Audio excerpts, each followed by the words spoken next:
მოგესალმებით მეგობრებო, საუბრის სივრცის ეთერში გრძელდება რუბრიკა ხმოვანი ტური ბოლნისში და დღეს ჩვენ ერთად ვიმოგზაურებთ ბოლნისურ გერმანულ წარსულში, ესე ვთქვათ, და მე მოგიყვებით იმ ისტორიის შესახებ, რომელიც გერმანელებს და ბოლნისელებს დღემდე აკავშირებთ. დღეს ბოლნისზე ვსაუბრობთ, მაგრამ არა უბრალოდ ქალაქზე. ვიმოგზაურებთ დროში და გავიხსენებთ ადგილს, რომელსაც ოდესღაც კატერინა ფელდი ერქვა. ეს არის ისტორია გერმანელებზე, რომლებმაც სამხრეთ საქართველოში ახალი ცხოვრება დაიწყეს, შექმნეს სოფელი, ტრადიციები და მათი კვალი დატოვეს, რომელიც ბოლნისში, როგორც გითხარით, დღემდე იგრძნობა. მოდით ყველაფერი თავიდან დავიწყოთ. მე-19 საუკუნის დასაწყისში, დაახლოებით 1817 წელს, გერმანიის სხვადასხვა რეგიონში, განსაკუთრებით ვიურტემბერგში ცხოვრება რთული გახდა. იყო სიღარიბე, მიწისნაკლებობა, რელიგიური დაძაბულობა.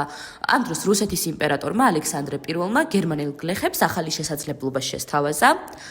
გადმოსახლება კავკასიაში. დაპირება იყო ესეთი, რომ მიწა, თავისუფლება, რელიგიური მშვიდობა და ახალი დასაწყისი ექნებოდათ გერმანელებს.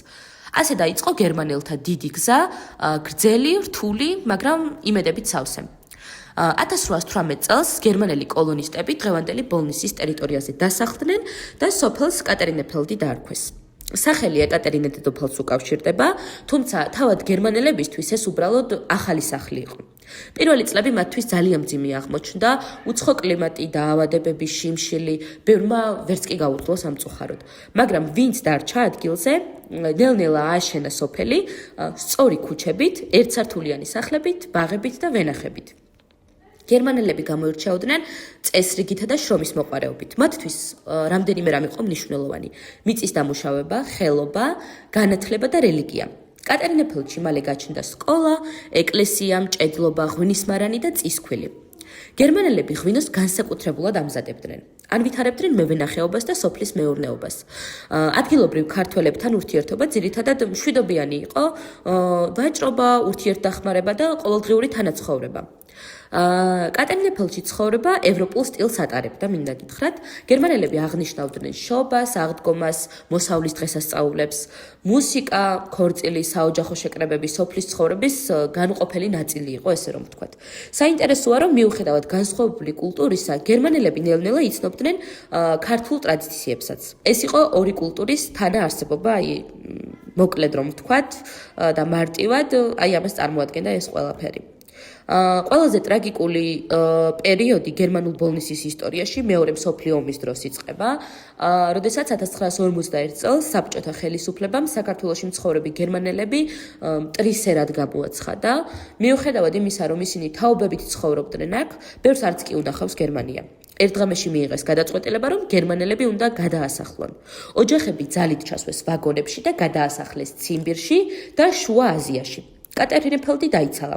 სოფელს მოგვიანებით დაერქვა ბოლნისი, მაგრამ დღეს როცა ბოლნისის ქუჩებში გავივლით, გერმანული კვალი ჯერ კიდევ ჩანს, თან მინდა გითხრათ, რომ ძალიან კარგად. ძველი სახლები, სწორი ქუჩები, აგურის შენობები და ეს ყველაფერი იმ დროის მოგონება არის. ბოლნისში არსებობს გერმანელთა სასაფლაო, ასევე მუზეუმის ექსპონატები, რომლებიც ამ ისტორიას ინახავს. ბოლო წლებში გაიზარდა ინტერესი გერმანული მემკვიდრეობის მიმართ, როგორც ისტორიკოსების, ისე ტურისტების მხრიდანაც. გერმანული ბოლნისის ისტორია გვახსენებს, რომ საქართველო ყოველთვის იყო მრავალეთნიკური სივრცე, განსხვავებული ხალხი ქმნიდა ამ ქვეყნის ისტორიას და დაკარგული ამბების გახსენება ჩვენი პასუხისმგებლობა არის, ესე ვფიქრობ და ამ ისტორიების გახსენება, გაცოცხლება, მოყოლა ძალიან მნიშვნელოვანია ისტორიისთვის, ჩვენი ისტორიისთვის, ესე რომ ვთქვათ. ეს არ არის მხოლოდ გერმანელების ისტორია, ეს არის ბოლნისის პირველ რიგში და შემდეგ საქართველოს ისტორიაც. ქუჩებში, სადაც ადრე გერმანელები დაიარებოდნენ, დღეს ბოლნისში გიორგი სააკაძის და ფარნავაზ მეფის ქუჩის სახელით ვიცნობთ და რა მდგომარეობა არის ახლა და როგორი იყო ადრე. აქ სახლებს სქელი კედლები აქვთ, მაღალი სხვენები, ღრმა სარდაფები და მარნები აქვთ. მაღალ სხვენებში სურსათსანო მაგეს ინახავდნენ, შაშხს პოლავდნენ და ყველს აშრობდნენ. სხვენებს კი პატარა სარკმელს უკეთებდნენ, ეგრეთ წოდებულ სამერცხლეს ამტრედეს, რადგან ყველს მატლი არ გასჩენოდა. სარდაფებს დიდ სიღრმეზე თხრიდნენ, რათა წლის ნებისმიერ სეზონზე ღვინის შესანახად საჭირო ტემპერატურა ყოფილიყო. ზოგიერთ სარდაფში დღესაც ინახება 200 წლიანი ხის კასრები. ამ დასახლებაში მოხვედრისას იქმნება შთაბეჭდილება, რომ მართლაც ასე ვთქვათ ვიურტემბერგის რომელიღაც სოფელში ვიყოთ და პატარა გერმანიაში მოგზაურობდეთ. იმის და მიუხედავად, რომ რამდენიმე სახლი ძალიან შელახულია ამ ქუჩებზე, გერმანელთა ცხოვრების ნაკვალევი მაინც არ არის წაშლილი, რომელიც დღეისთვის ქართული სახელმწიფოსთვის უნიკალურ კულტურულ მემკვიდრეობას წარმოადგენს. ბევრ სახლს საქართველოს კულტურული მემკვიდრეობის დაცვის ეროვნული სააგენტოს მიერ კულტურული მემკვიდრეობის ძეგლის სტატუსიც კი აქვს მინიჭებული. დღეს ბოლნისის გერმანულ კვარტალში, ესე რომ ვთქვათ, გოთური და ქართული არქიტექტურის ნაზავის მქონე უნიკალური სახლების დათვალიერება არის შესაძლებელი, როდესაც აქ მოხვდებით. ისტორიულ-კულტურული ძეგლების სახით წარმოდგენილ სახლებს ავთენტურობა შეუნარჩუნდათ და ღია ცის ქვეშ მუზეუმად გვევლინება ხშირ შემთხვევაში. სახლები აივნებითაა დახვეწილი და აი ეს არქიტექტურა, რაც ამ გერმანელებს ჰქონდათ გამოყენებული, როგორც ზემოთ აღვნიშნე, ძალიან დიდი სარდაფებით გამოირჩევა. ეხლა კი მინდა მოგიყვეთ, როგორ იხსენებს 77 წლის ნათელა გრიგოლია ბოლნისში მცხოვრები შვაბების ისტორიას. 1953 წელს, როცა მე დავიბადე, გერმანელები უკვე გადასახლებულები იყვნენ ბოლნისიდან. მაგრამ შემორჩენილი იყვნენ ძირითადად გერმანელი ქალები, რომლებიც სხვადასხვა ეროვნების კაცებზე იქნებოდა ეს სომეხი, ბერძენი, აზერბაიჯანელი თუ სხვა, ბოლნისში იყვნენ გათხოვილი. ეს პატარა ქალაქი, რომელიც მაშინ სამი პატარა სოფლისა და ნასახლარებისგან შედგებოდა, 10 წელიწადში ულამაზეს წალკოტად აქციეს. შვაბებმა შრომასთან ერთად კარგი გართობაც იცოდნენ. უფროსები შაბათ-კვირას ეკლესიაში ეგრეთ წოდებულ ქირხეში ატარებდნენ, სადაც უზარმაზარი ორღანი ჰქონდათ ჩამოტანილი და უკრავდნენ. დედაჩემსა და მის ძმებს გერმანული სკოლა ჰქონდათ დამთავრებული. არაჩვეულებრივად საუბრობდნენ შვაბურად და მათ ეკლესიაშიც დადიოდნენ.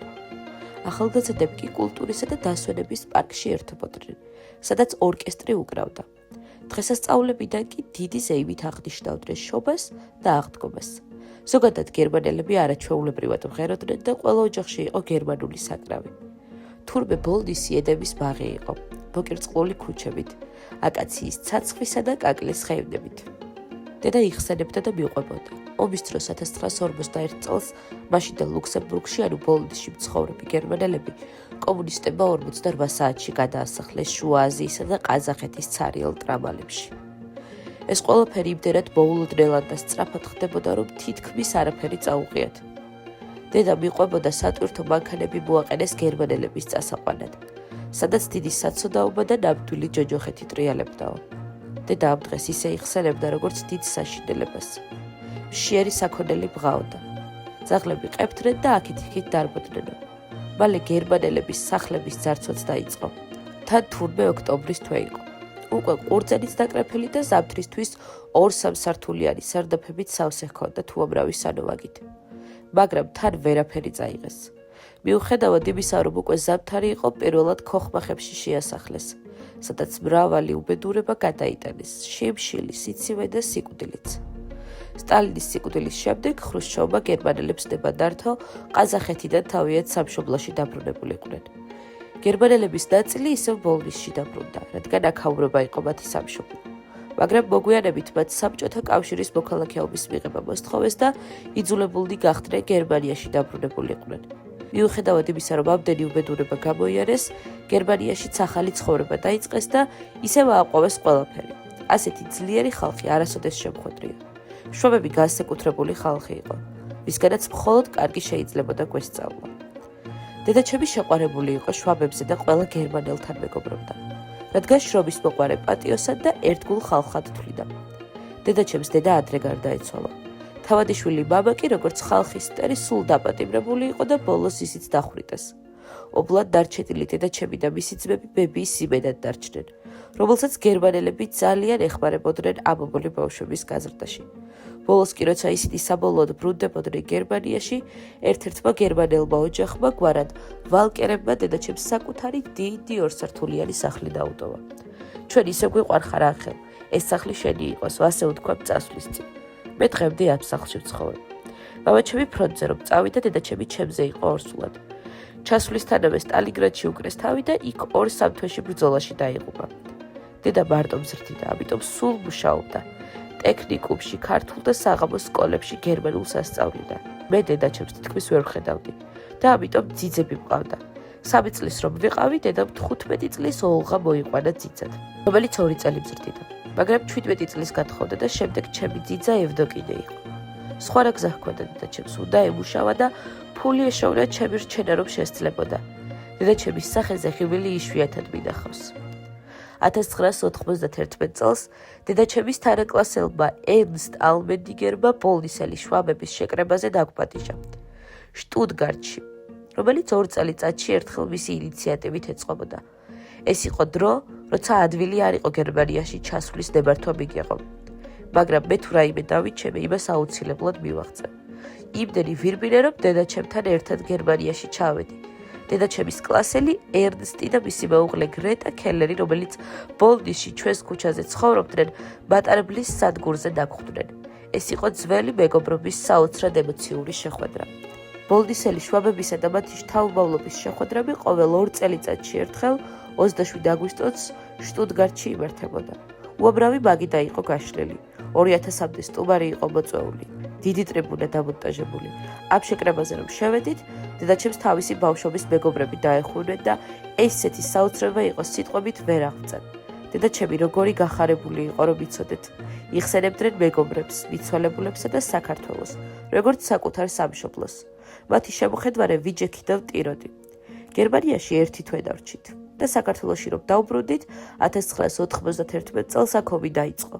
უამრავ წერილს გვწერდნენ გერმანიიდან და ნანობდნენ იქიდან რომ გამოგვიშვეს. სხვათა შორის 1989 წელს ერნსტ ალმენდინგერმა გერმანიაში გამოსცა სქელტარიანი წიგნი ეკატერინეფელდი, სოფელი დასახლება კავკასიაში. წიგნი ასახავს კავკასიაში შვაბების მიგრაციის პროცესს, როგორ გამოემგზავრნენ ისინი 1817 წლის 10 მაისს ვიუტემბერგიდან და მდინარე დუნაის გავლით გამოიარეს ქალაქები ბუქარესტი, ისმაილი, ოდესა, მარიუპოლი, როსტოვი და კავკასიის მთების გავლით მოადგნენ თბილისს. წიგნის შესავალი არის კავკასიის შესახებ ისტორიული მიმოხილვა და საბოლოოდ მოთხრობილია ეკატერინეფელდის დაფუძნებისა და აღმშენებლობის შესახებ. დღეს კატერინეფელდის სამწუხაროდ რუკაზე აღარ არსებობს, მაგრამ მისი კვალი შემორჩენილია ბოლნისის იმ ქუჩებში, სადაც დღემდე დგას გერმანული სახლები, იგრძნობა გერმანული კულტურა და ამ ყველაფერს სჭირდება შენახვა, ამ ისტორიებს სჭირდება შენახვა პირველ რიგში, გავრცელება და მომავალი თაობებისთვის გაზიარება. დღეისთვის სულ ეს იყო, მადლობა რომ გვისმენდით. შევხვდებით მომავალ ბოლნისის ხმოვან ტურში.